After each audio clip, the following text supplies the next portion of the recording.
Hey, you guys. So I think I'm in the right group this time. Earlier, there was like all kinds of crazy confusion with Facebook, like acting up. But so this is my first time going live in this group. And as you guys come in, please let me know if you can hear me okay. And if my phone topples over and falls, you guys just bear with me because it's likely to happen. Hey, I see some people coming. Hey, Nellie. I see a couple of people coming in now. But yeah, my phone may fall, so just, fair warning. But that's one of the things, like, be willing to do stuff imperfectly. Like, even if your phone falls or your ring light is broken, whatever, just do it. I mean, just roll with it. But, so I wanted to talk to you guys about a few things. I said I was going to go live, and I asked you guys if there was any. Okay, sorry, I said bring them on camera. I've never seen that before on my live, so I didn't know what that was about. But so I asked you guys if there was like any topics that you wanted to talk about, and I took those into consideration, and I put a couple of things together, and so we're going to go over some things, and I'm going to talk, and then I want everyone to please take the opportunity to ask me any questions about anything, regardless of, what we talk about. You can ask me anything. But my name is Nika, and I have been in the online space for 5 years, but I have been in the digital product space since August of 23. And so just 13 months. So, I am no expert. I am still learning every single day. And I love what I do. I really, really love what I do. And out of all of the things that I've done in the online space, I love this the most. And I've done this for the longest amount of time. And that's what I wanted to talk to you guys about today, is why that is so very important, especially if you are someone that has ADHD. Are you somebody that's taken on like too much? You've taken on like a lot of different projects, or you've got what I call a course collection. You've bought like, every new course that's came out, or you have like so many different things, or you say yes to like when people ask you, hey, do you want to go do this and that? And you add it to your schedule, and then like you're overwhelmed and you're stuck and you've taken on more than you could chew, and you're just like, it says I have a slow connection. Can you guys see and hear me okay? Hey, Pri, thanks for coming in. Alexa, hi. But ADHD is like, it's just, it's been a ride. It's been a journey. And, earlier, if you caught like the first few minutes of my live in my group where I was talking about like how it didn't really affect me as a child. I mean, obviously it was there, but I think as you get older, your symptoms tend to get worse, almost as if it's like a trauma response. And from the time that I was a child until, what I am today, which is 45, the trauma that I've experienced in the past 12 years specifically, I think have had a great impact on how ADHD has affected me. So it wasn't until I was 42, after I had my son, and I was trying to start a business and recover from a C-section with a broken foot and take care of a newborn for the first time in 25 years, because I have two. My oldest is 27 now. My youngest will be 3, October the 5th. So I was like trying to learn how to be a mom all over again and do all this stuff. And I just noticed that like my brain was just like glitching out, like for lack of a better way to explain it. I just was a wreck. And I was like, okay, I'm not functioning like at any type of normal level. Like I felt like I was failing at everything because I had taken on so much without like a proper way to execute it. and just was overwhelmed and like, okay, I'm not doing anything to my fullest potential. So I went and I just recently got diagnosed. But before that, I just came up with ways to handle things, like taking the most important stuff and just managing it the best way that I could. Prioritizing, I guess, trying to make lists. I know when you have ADHD, you buy new journals all the time because that journal is the one that's going to keep you organized, or that calendar is going to be like the best one for you, and you're going to get stuff done because you're going to write it down. And then you still end up writing things on scrap pieces of paper all over the house and you lose them. Whew. So I have had to learn like a lot of different ways to manage ADHD, especially since the August of 23. And I see a lot of people since I've been in this particular space, say that they don't really know what their niche is. They don't really know who it is that they're speaking to. They're having a hard time like narrowing down exactly what it is that they want to do, or they're multi-passionate and they say they want to do all of these different things. And I get that, like, because, we're human. We like, variety. We don't have to be locked in on one thing. You can have multiple hobbies and multiple things that you enjoy and all of that, and that's fine. But when it comes to business, when it comes to something that you want to really invest your money, your time, your reputation, your, everything, especially if you're on social media and you're doing this publicly, it really needs to be something that you love so much that you're willing to do it badly, imperfectly. You're willing to show up, however, to get better at it, to practice, to keep going, because you want to serve those people so badly that you're going to show up for them any kind of way, regardless of what it takes and regardless of the outcome. And I will ask people, because I work with a variety of different types of people, and I like to ask, why do you want to be an entrepreneur? And the most common answer is, well, I want to work when I want to work. I want time freedom. I really just want to work from home and just work when I want to work. And I'm just like, I get that. Those are all great things, but that's not the reason someone should become an entrepreneur. Like, if that's what you want to do, there's buku remote jobs that you could get, and you could still do all of those things. But an entrepreneur, to me, needs to be passion driven, and it needs to be because there is a select group of people that you want to help and you know how to help them. So for me, that has been moms that have autistic children that I've been, since my son's diagnosis, and even before that, I've been helping moms just because I want to. I mean, for free, not monetizing any of it, creating guides, creating recipe books, talking in Messenger, like spending a lot of my time because it was helpful for me, but I was helping them too.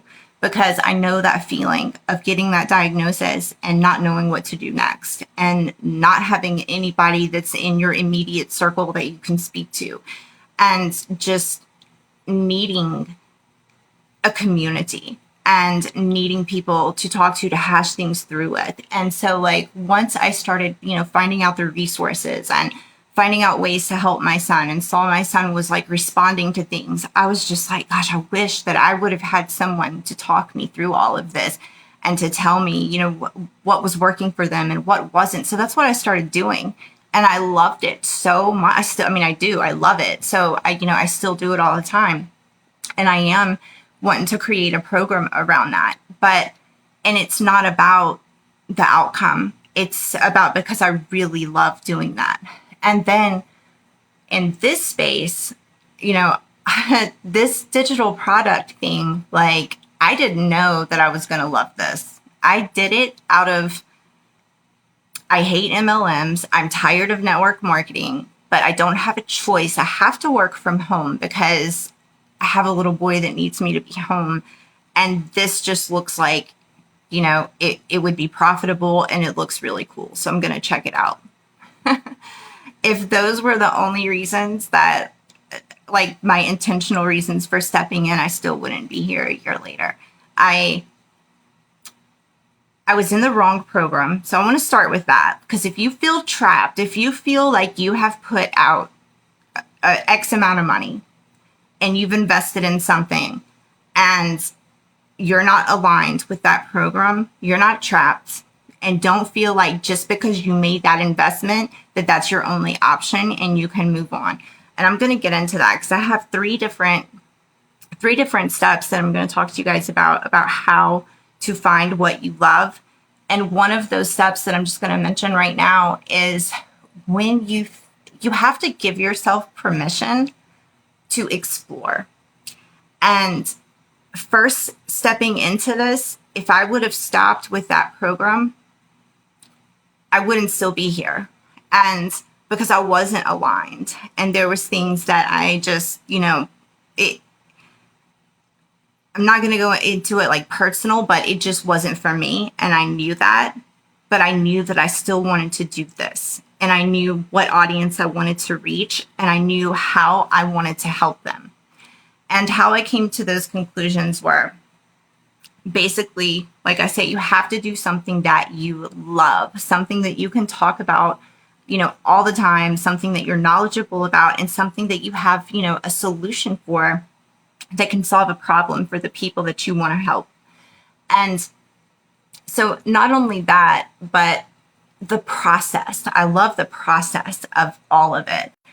Even though, I have things that come out misspelled or things that didn't post in the right place or the certain time or, all of that. It doesn't matter. It's just part of it. And it's just going through the motions and loving all of that. But,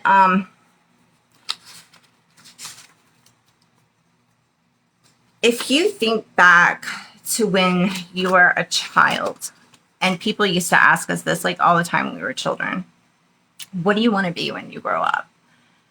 If you can think back to that, I'm frozen. Am I frozen? I was frozen for a second. It looks clear on my end now, but if I'm frozen, please let me know. But if you think back to like when you were a kid and people are like, what do you want to do when you grow up?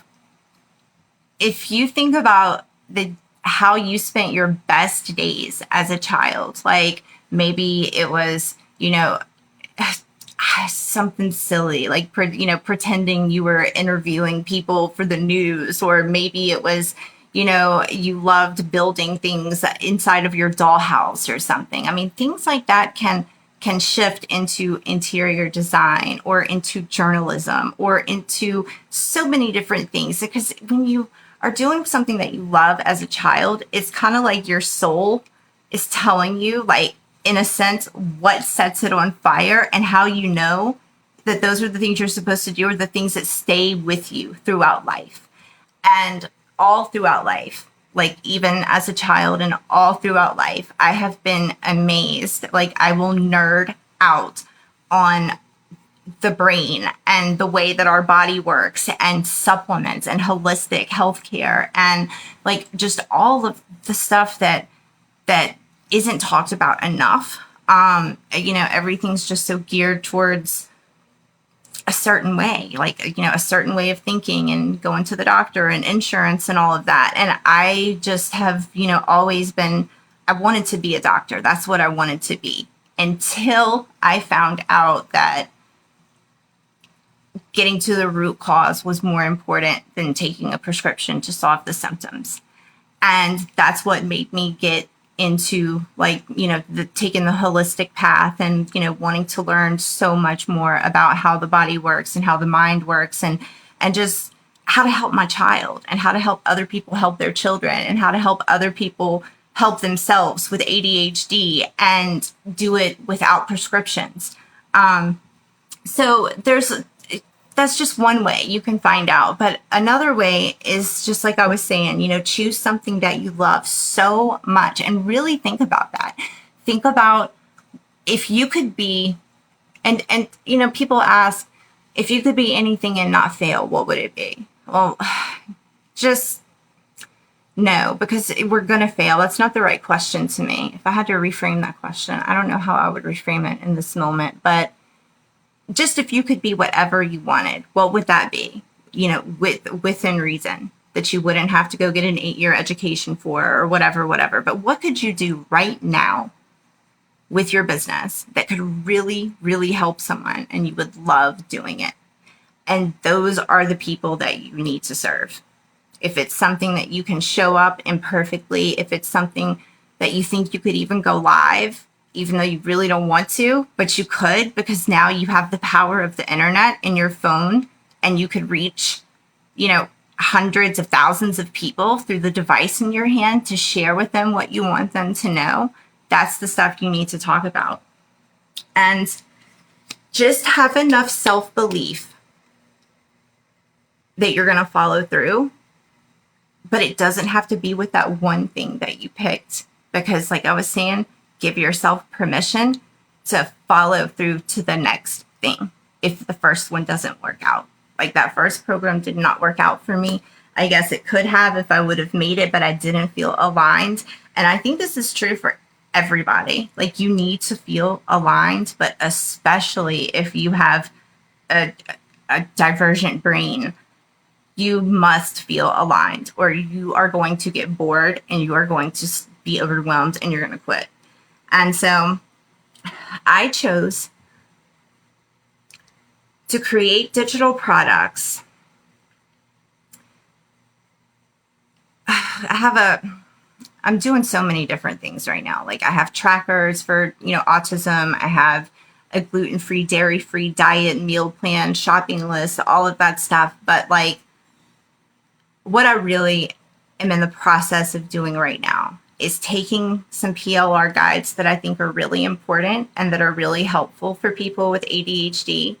And I'm redoing them to gear them towards that.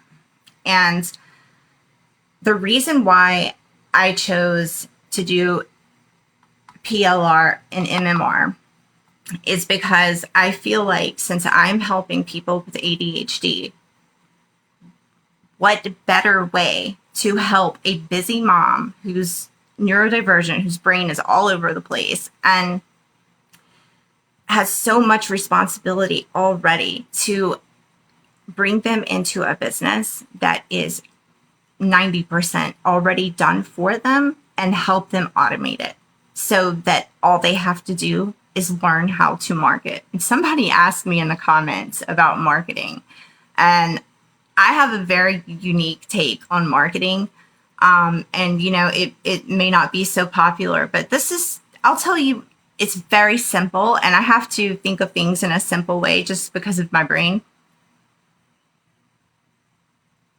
To me, marketing is nothing more than just building a relationship and sharing with them what it is that I love.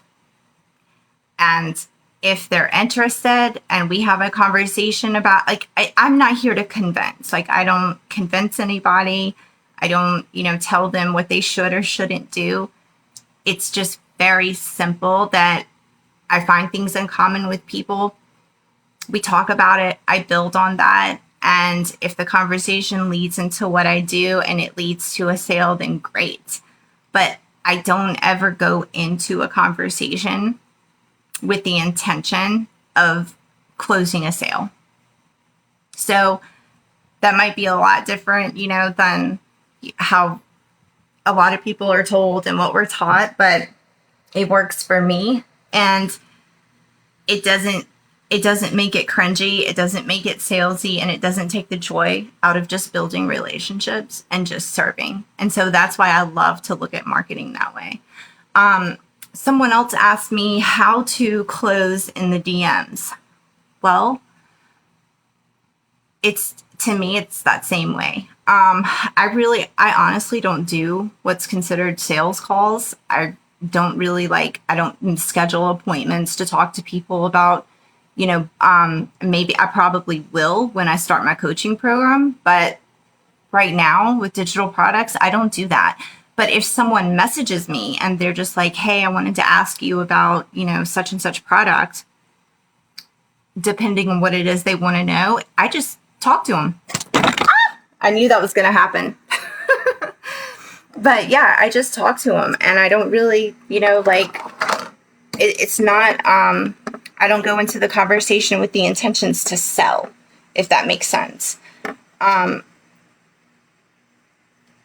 don't know what just happened.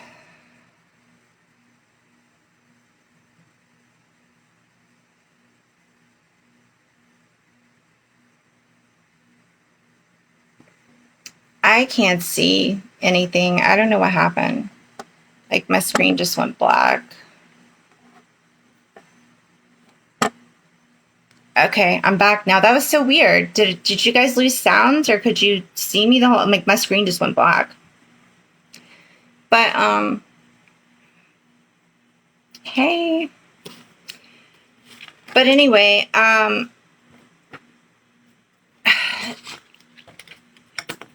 basically, sales to me are really just solving a problem for someone. And if your mindset, like, a mindset is so important, you guys, like, it is so very important, because at one time I did have a jacked up mindset about sales, and that came from working in network marketing. Like, cause it's just, oh my God, the whole go for no and message 100 people and, all of that stuff, that I was not in alignment with that. That was like, it was cringy to me. It was just, I was not a fan. So I had to really change my mindset. And that happened kind of on its own. When I started doing digital products, because I view it so much differently. I don't have to convince anybody. I just tell them, what I love about the product, what it's done for me, how it's helped me. And if they tell me, in detail about, more about what they do and what they're wanting to use it for, I can build on that and tell them, why it would be a good choice, or why I don't think it would be a good choice, and refer them to something else. Something else I was going to say about that. I don't remember. I don't know. I wrote some stuff down, because you guys, this is just the way that it is. My mind goes blank so much. But if anybody wants to talk about anything, please ask me. I used to be a caregiver for an elderly couple. They were my neighbors, and they were both sick, and they needed somebody to care for them for the end of life. And, I wasn't working. I was pregnant at the time. And I was like, yeah, I'll do it. And, when they got put on hospice and they got really, really sick, and I knew they were going to be, passing soon, I asked both of them, what is it that they loved so much about life? And, what was the thing that they didn't get to do that they really wished that they would have been able to do? And both of them, their answer was just family, spending time with their family and traveling. They both traveled. They went on cruises all the time. They traveled to different countries, and that was their thing. And, it's so true that if you ask anybody that's your elder, what do they love the most about life? You're always going to hear them say family and friends and just doing something that they love. You will never hear someone say that they wish they would have worked more, or they wish they would have, spent more time on that certain project, or whatever. It's always something that they really, really love. And I truly believe that when you're doing something that you love, and when you're really serving the people that you're meant to serve, that you're meant to connect with,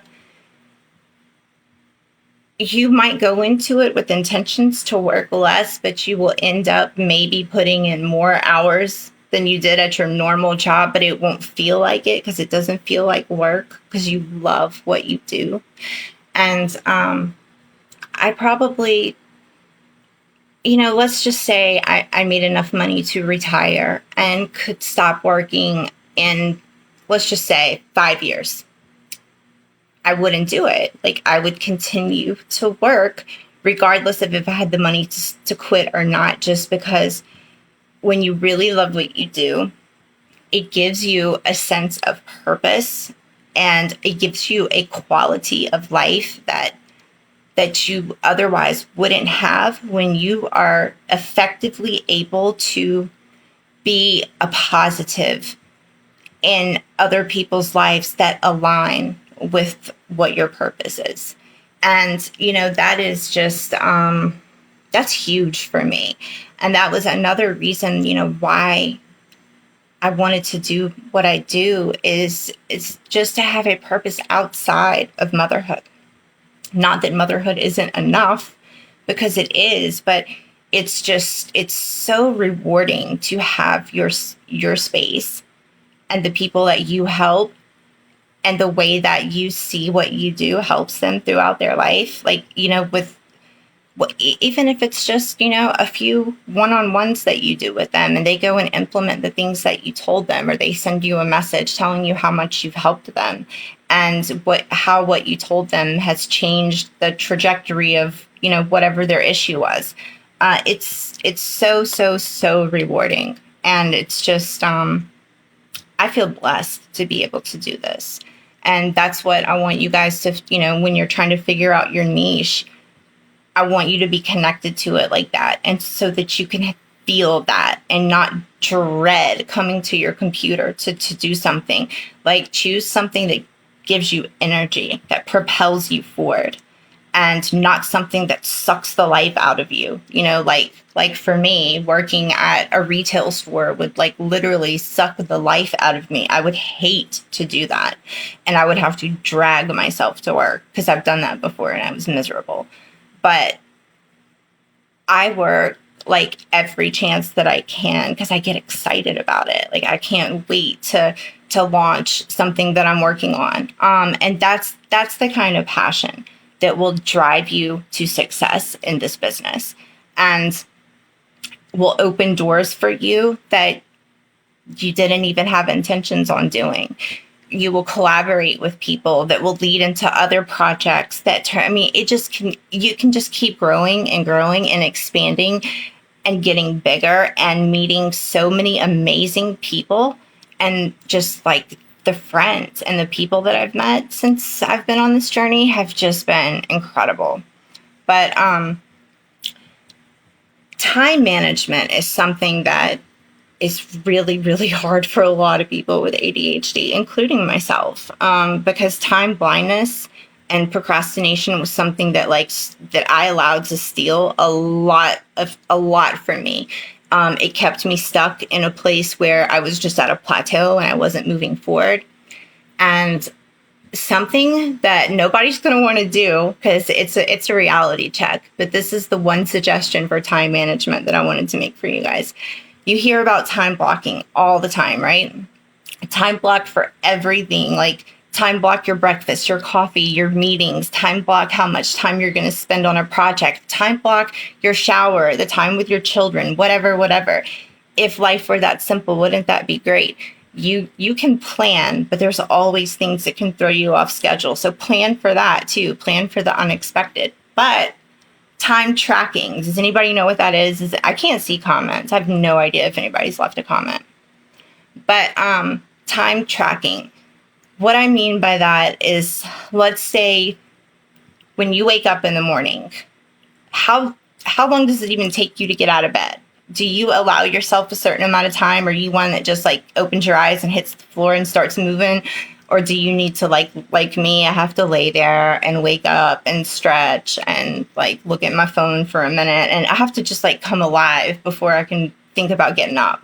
So think about how long things like that take you. Think about going into the kitchen and making your coffee.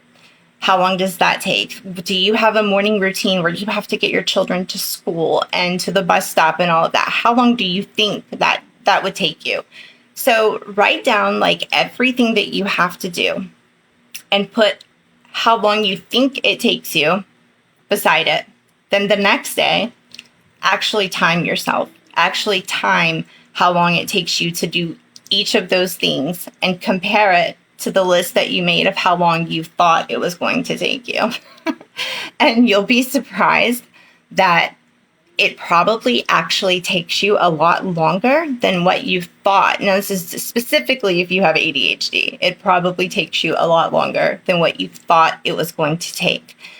But something that, so many of us do is we take on additional projects and we take on things that at the time seemed like a good idea because we have a hard time seeing like the future version out of sight, out of mind. That's so true for me. But like, it helps you realize that when you see how much free time you actually have, like we all have the same 24 hours, right?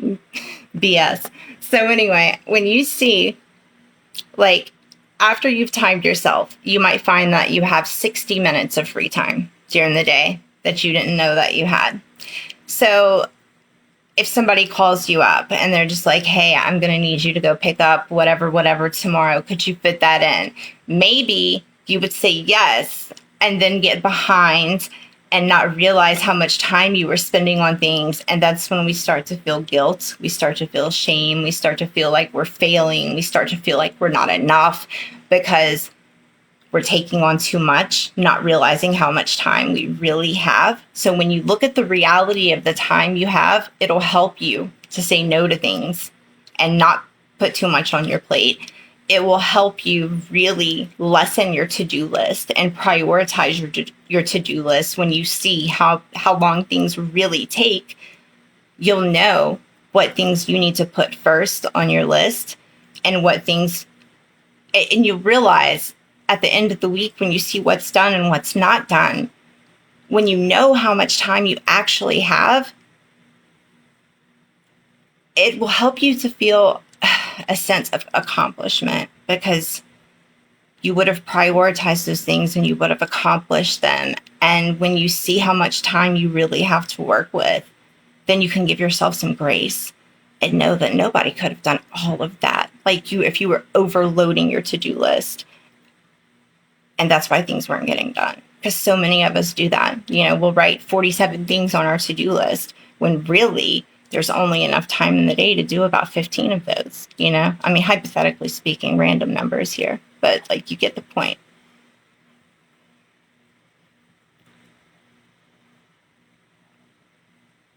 But time tracking, and get you a journal that has a time tracker in it. And I think I might have a free one that has that in it. If not, I can create one. But just, if you don't have one, just write it down and keep track of it that way. I don't know how you guys are going to ask me any questions because I can't see comments and I don't know why.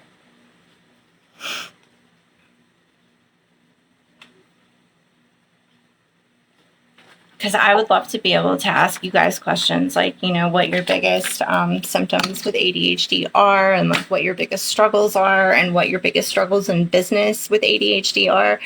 I would love to be able to answer your questions. What time is it? It's only 5:30?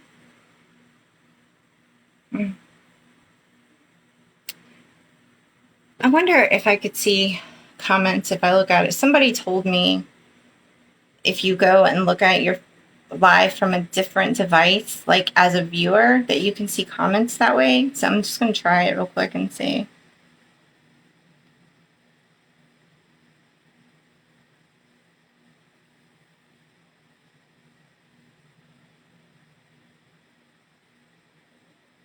Okay, maybe. Oh, now I can see comments. Okay. This whole time, all I see is like that it stopped at Heaven Sent Pay is watching, and I never saw it. Would just have people like coming and watching. I never saw anything else. So let me see. Live chat.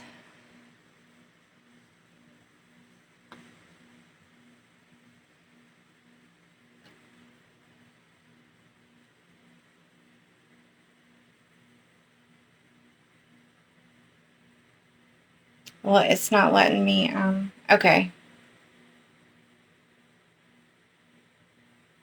Oh, thank you, Bree.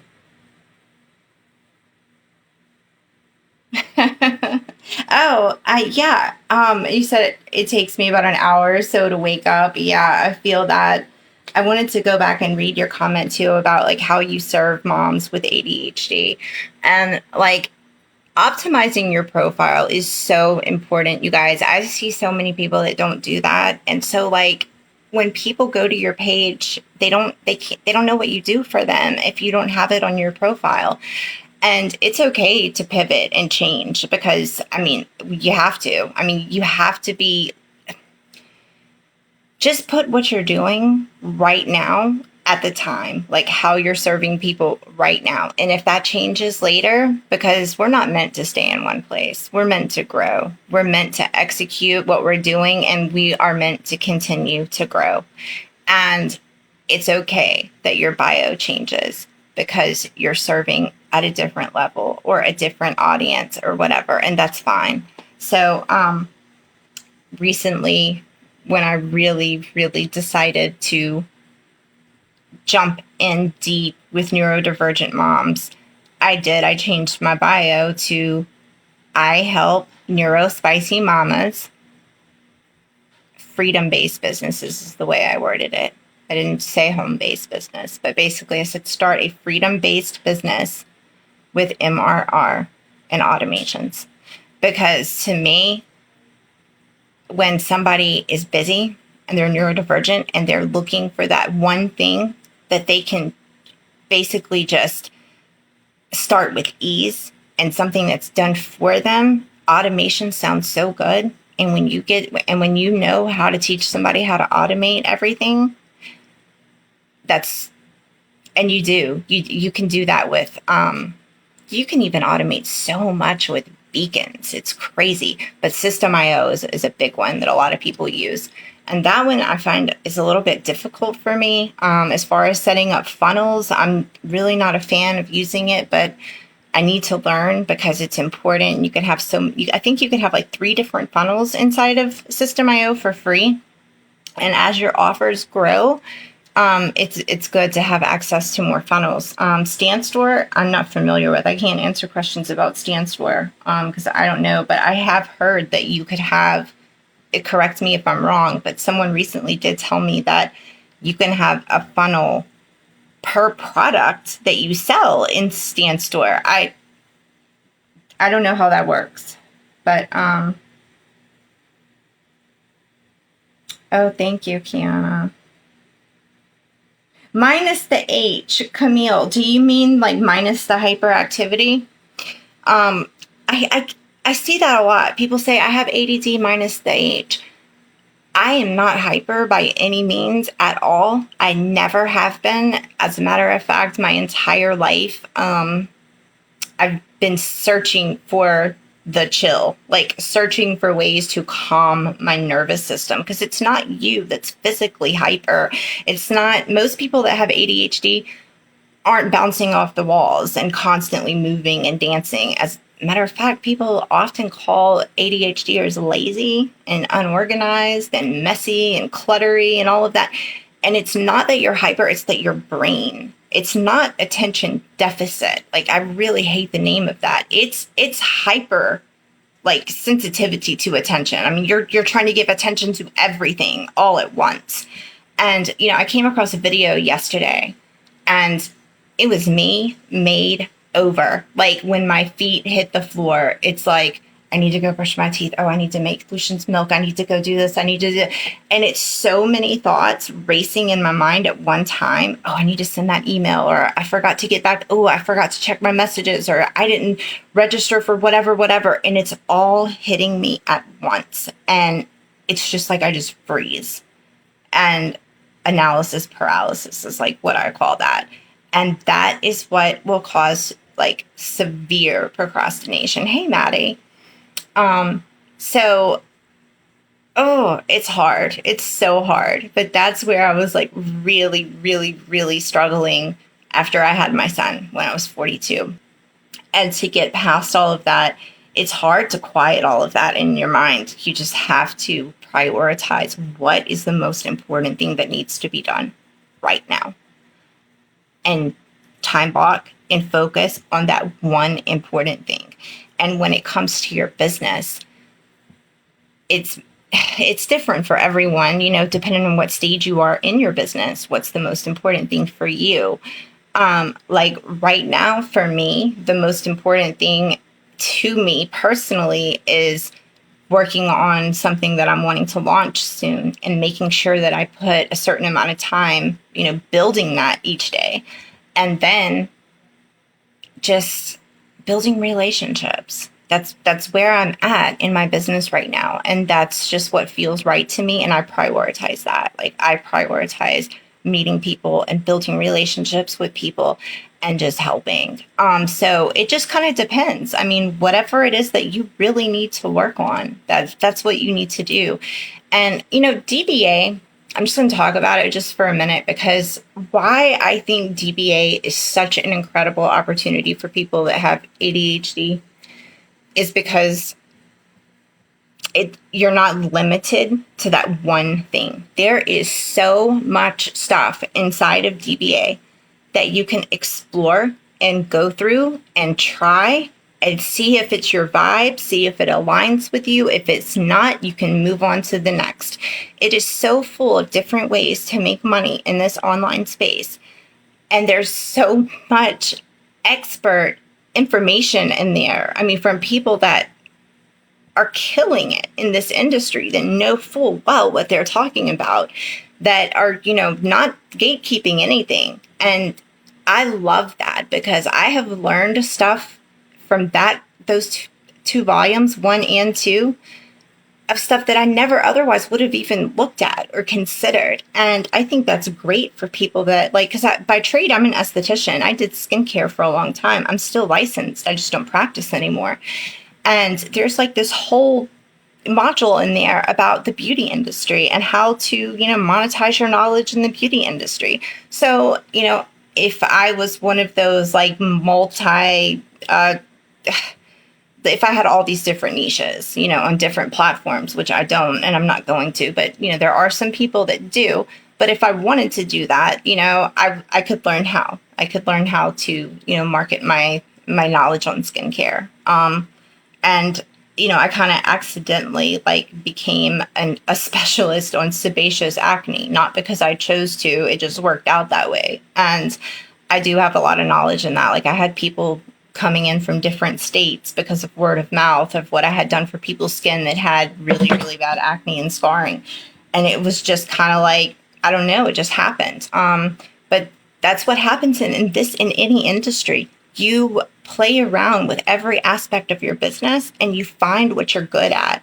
And what you're good at is where you need to focus and try to let the other stuff get minimal attention, or practice, but the skills that are going to make you money, if that's what you're good at, is like communicating and building relationships and things like that. Focus on those things and, take the other stuff as you can.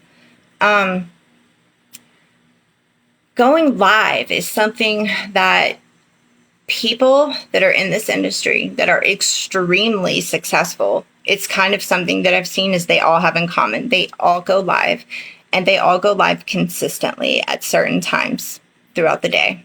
You'll see that they're on every day at 10 o'clock or, Monday through Friday at whatever time. And they do that consistently because people know to look for them at those times. And they know that that's how they're going to build a relationship with their audience, is doing that. And it connects them with people. A lot of people sleep on going live because they're scared to get on the camera. And I said I would never, ever go live. I promised everybody that. I'm like, not me. I'm not going live. I'm not getting on camera.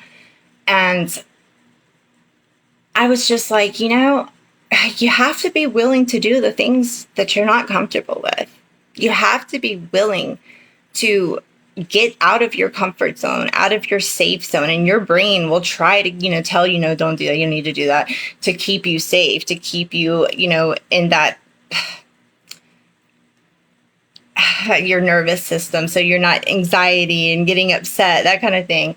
But like, you just do it. You just do it. And you have to be willing to do it. You got to be willing to go to any lengths when it comes to, growing your business. And it was just something that I started doing on another platform. I would have never started going live on Facebook, like where I had most of my audience and where I had, tons of friends and family. I never would have done that. So I started on another platform, on another account where I had under 1,000 followers. And I was just like, oh, well, this is awesome because no one's going to come and watch. And that's exactly what happened. No one came, no viewers, like nothing. So it was just me talking and getting used to being on camera and getting used to speaking publicly. And I would download it or upload whatever, download it and edit it and make clips out of it and use those clips for reels or for stories or for other content. So it was never a waste, even though no one was there and no one was listening. It was practice for me, and I was able to repurpose that content. So if you are scared to go live, which I know so many of you are, because I hear it every day, that it's something that you just don't think you can do, but it is. It's totally something you can do. It just takes practice, just like anything. I mean, you're gonna suck at anything that you've never done before that you start doing for the first time. You're not expected to be perfect. Why do we give ourselves such a hard time instead of the grace that we should be giving ourselves when we start something new? And comparing yourself to how someone else is doing that's been doing this for a year, 2 years, whatever, don't do that. Don't do that. Because your first month, 2 months, 3 months, it's not going to look like someone else's first year or 2 years or 3 years. I mean, that's two completely different levels. But I promise you, when they first started, they were just like what you're going through in your first month. Nobody comes walking into this as an expert. Nobody walks in knowing how to do all the things and doing it perfectly. It's just, you do what you love and you learn as you go, and you just stay with a serving mentality to help other people, and things just flow.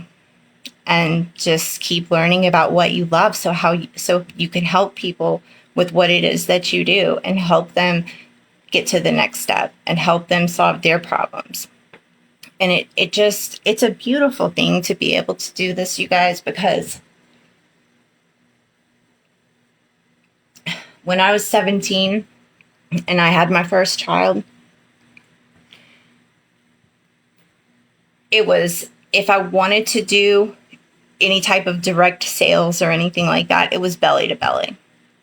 There was no internet to get on to reach people. I mean, eventually, we had AOL and like whatever, just like screen names and chats and stuff like that. But no one was using the internet for this type of business. And the opportunities that we have today to be able to do this, it's incredible to me. I mean, because I really did not want to go back to work with my little one. And to be able to do this, like the choices that we have today to be able to work from home online and start our own business, helping people doing something that we love, is just so, so, so incredible.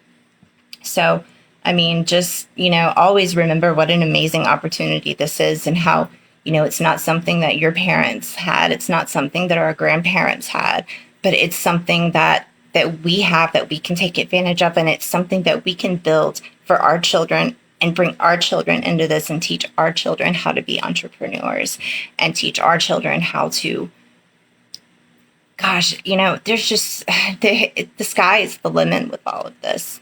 I mean, you can build on it and build on it and build on it. You just got to, find your niche and find your way. But I think DBA is excellent for people that are brand new and really don't know what they want to do, because there's just so much you can learn in there. But I I can see comments now. Okay, from this.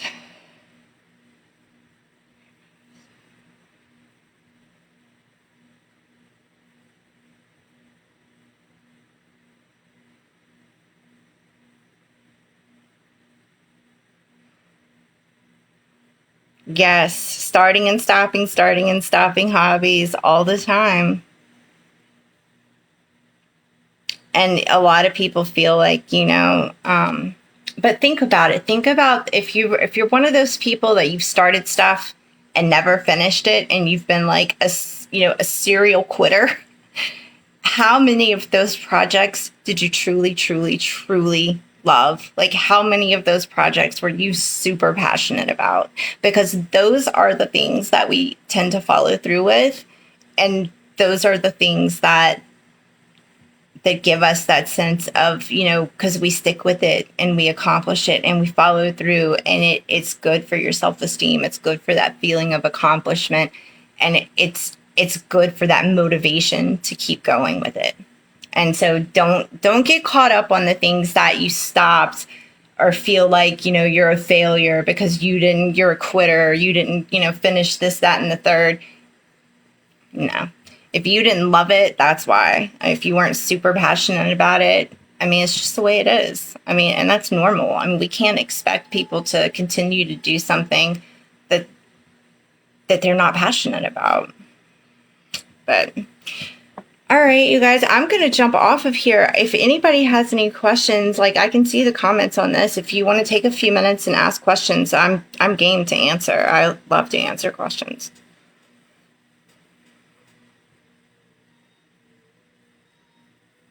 Do y'all hear my baby? He's out there with his dad, but I hear he's fussing about something. Oh, thank you, Pri.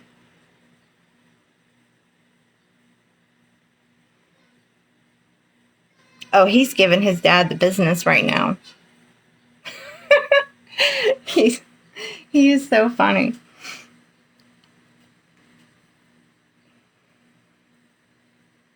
All right. Well, I'm going to jump off of here, you guys. Thank you so much, Kiana, for allowing me to go live in your amazing group. I love it. And I need to start going live on Facebook more, because it's been a thing with me. Like, it's been a thing. Like, I still won't go live on my personal page.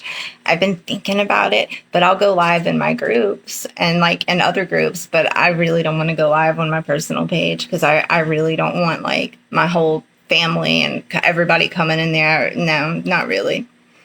I would totally go live on my personal page if I started a personal page that was specific for my business. Absolutely. And people, do it all the time, and I think it's really good for the algorithm, is what I hear. So the one thing that I like about starting a brand new profile is, well, I'll start with what I don't like. What I don't like is some groups won't let you in, some groups won't let you comment, some groups won't let you because if it's a profile under 6 months, there's skepticism, thinking that maybe it's a bot or a scam profile, or people just wonder why you've got a new profile.